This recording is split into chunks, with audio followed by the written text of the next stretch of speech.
অনুষ্ঠানে। সময় খুব কম, কারণ আজকে অনেক বুদ্ধ পূর্ণিমা, আজকে অনেক জায়গাতেই খুঁটি পুজো চলছে।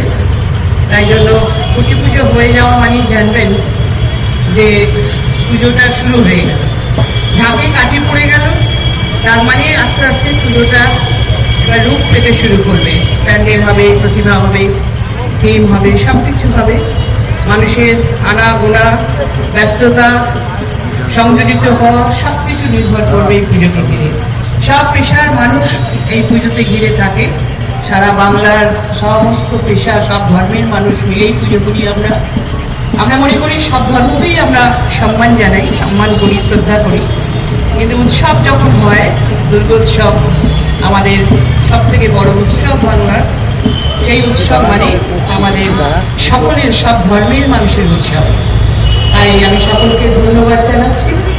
সবাই এখানে পুজোর সঙ্গে যারা যুক্ত, অজয়দা থেকে শুরু করে আমাদের দীপকদা থেকে শুরু করে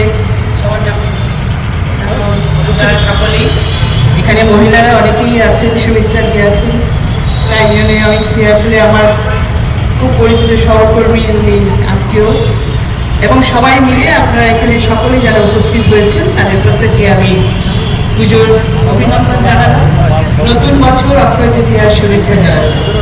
সবাই ভালো থাকুন এই কামনা করে আমি আজকে ছোট্ট বক্তব্যের মধ্যে শেষ করলাম। নমস্কার।